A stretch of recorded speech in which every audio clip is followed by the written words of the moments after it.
نہیں، بات یہ ہے کہ ایک چیز یہ ہے، آپ کے اسکول سے کتاب نکلی،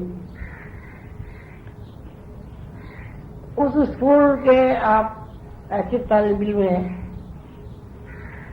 جس کی اپنی ایک ایسی حیثیت ہے کہ کوئی آدمی یہ سمجھتا ہے کہ آپ اس کو جواب دیں گے۔ انتقال خیال تو بغیر ٹیلی پیتھی کی مشقوں کے ہو سکتا ہے، لیکن ایک علم ہے کہ جب انتقال خیال بغیر مشقوں کے ٹیلی پیتھی کے ہو سکتا تو آپ کو کتابیں نہیں کیا ضرورت تھی۔ ایک علم ہے جو دنیا میں رائج ہے اور ہزاروں سال سے وہ رائج ہے۔ اب اس علم کو آپ نے اسباق کی بنیاد پر لکھا، کتابی شکل میں آپ نے اس کو شائع کر دیا، اس میں یہ ہے کہ کم از کم جتنے ہمارے اسٹوڈنٹ ہیں ان تجربات سے انہیں ضرور گزر جانا چاہیے جو ٹیلی پیتھی کے تجربات ہیں۔ ایسی مراقبہ ہے، اب مراقبہ تو سبھی کرتے ہیں، یوگا والے بھی کرتے ہیں، ہندو بھی کرتے ہیں، عیسائی بھی کرتے ہیں، لیکن عیسائی حضرات یا وہاں کے جو بہت پڑھے لکھے لوگ ہیں روحانی، وہ مراقبے کے بارے میں وہ اتنا بھی نہیں جانتے جتنا کوئی بچہ 20 تک گنتی جانتا ہے، لیکن اس کو انہوں نے اتنا زیادہ ایک ہوا اس کا بنایا ہوا ہے کہ مشرق بھی اس سے معلوم ہے۔ تو اگر ہمیں مراقبہ نہ کرتے ہوتے یا ہمیں مراقبے کی واردات و کیفیات کا علم نہ ہوتا یا ہمیں یہ پتہ نہیں ہوتا کہ بھئی مرنے کے بعد آدمی کہاں جاتا ہے، تو وہ ہمیں اپنے کالج میں 5 گھنٹے نہ،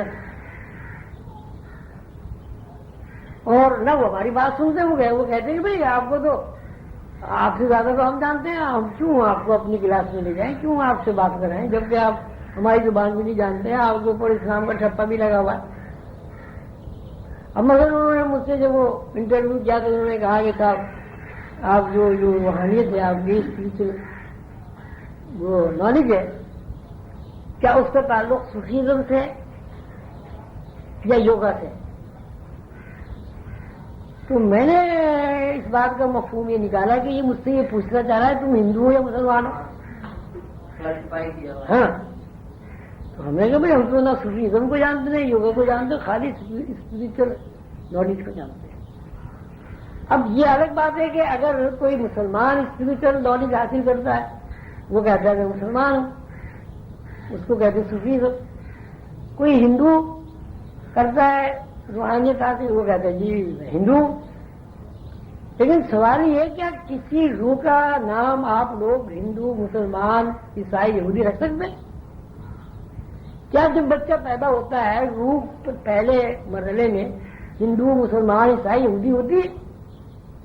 وہ تو جب جس گھر میں بچہ پیدا ہو جاتا ہے اس کے حساب سے اس کا نام رکھ دیا جاتا ہے، جس ماحول میں وہ پرورش پا جاتا ہے اس کو آپ ہندو، یہودی، عیسائی۔ اب دیکھیے اگر ہمیں یہ علم نہ ہوتا کہ روح ہندو مسلمان نہیں ہوتی تو اس سوال کا جواب ہم دے نہیں سکتے۔ اب اگر آپ اس میں جو پریکٹس ہے سانسوں کی، اس پریکٹس کو جب آپ کریں گے تو ظاہر ہے اس پریکٹس کے نتیجے میں جو واردات ہیں، کیفیات ہیں، تجربات ہیں، مشاہدات ہیں، آپ کے سامنے آئیں گے، آپ کی نالج بڑھے گی۔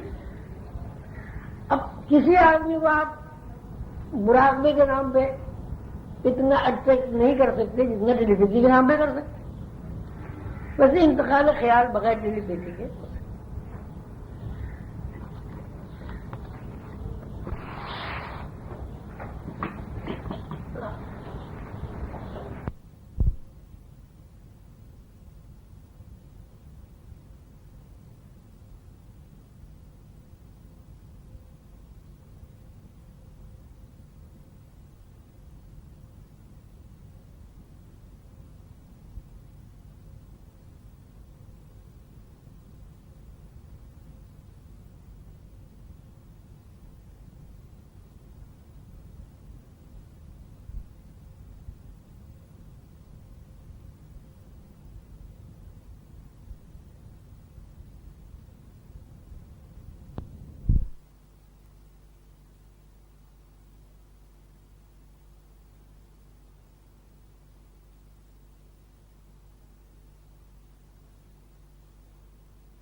انسانوں اور حیوانات کے درمیان ابتدائی افینٹ سے بات کرنے کا جو طریقہ رائج ہے،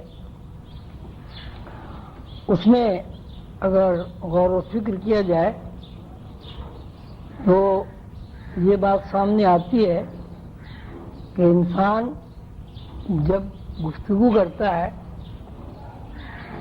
تو اس کے جو خیالات ہیں، یعنی اپنے خیالات جب وہ دوسروں تک پہنچانے کی کوشش کرتا ہے یا اپنے خیالات سے دوسرے کو آگاہ کرتا ہے، تو آواز ہونٹوں سے یا منہ سے نکلتی ہے،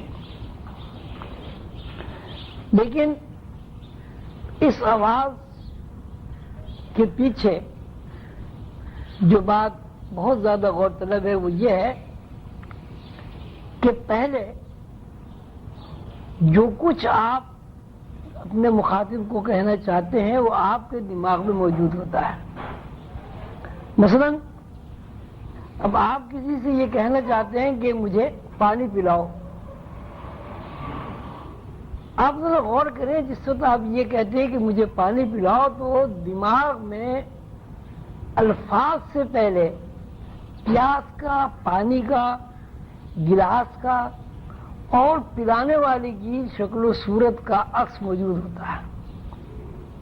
یہ جب میں یہ کہتا ہوں کہ صاحب مجھے پانی پلا دیجئے، تو پانی پلا دیجئے سے پہلے میرے ذہن میں پانی کا بھی وجود ہوتا ہے، میرے ذہن میں تشنگی کا بھی وجود ہوتا ہے، اور میرے ذہن میں یہ بھی ہوتا ہے کہ پانی گلاس میں یا کٹورے میں پیا جاتا ہے۔ ساتھ ہی ساتھ یہ بھی ہے کہ جس آدمی سے میں یہ کہہ رہا ہوں کہ مجھے پانی پلا دی جائے، اس کا تشخص بھی میرے ذہن میں موجود ہوتا ہے۔ اب آپ غور کریں ذرا تھوڑی سی دیر کے لیے، کوئی بات ذہن میں سوچیں، ہر آدمی اب اس وقت سوچے، کوئی کسی سے کچھ مانگے، آپ بتائیں کوئی چیز، کوئی بات کریں۔ مجھے پانی چاہیے۔ اچھا، پھر پانی جب چاہیے تو یہ کیا مطلب ہوا اس کا؟ آپ کے ذہن میں پانی کا کوئی تصور، کوئی خاکہ اور کوئی صاحب؟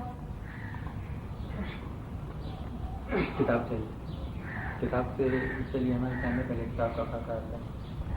کتاب کا خاکہ آیا۔ اب یہ دیکھیے، اگر کتاب کا خاکہ آپ کے ذہن میں پہلے سے موجود نہ ہو تو آپ کتاب کا تذکرہ نہیں کر سکتے۔ آپ باغ میں بہت سارے پھول، باغ میں بہت سارے پھول ہیں، تو یہ جو بات آپ نے کہی ہے کہ یہاں ابھی ایک صاحب نے کہا پانی چاہیے، ایک صاحب نے کہا کتاب چاہیے، آپ نے کہا باغ میں بہت سارے پھول ہیں، اس کا مطلب یہ ہوا کہ آپ کے ذہن میں باغ سے متعلق فضا، پھول، اس کے رنگ، سب کچھ موجود ہے۔ ورنہ آپ ہر آدمی کو یہ کہنا چاہیے تو مجھے پانی چاہیے، یہ بھی کہتے ہیں۔ آپ بتائیں، قلندر شعور کی ریکارڈنگ کیسے چاہیے؟ آپ بتائیں۔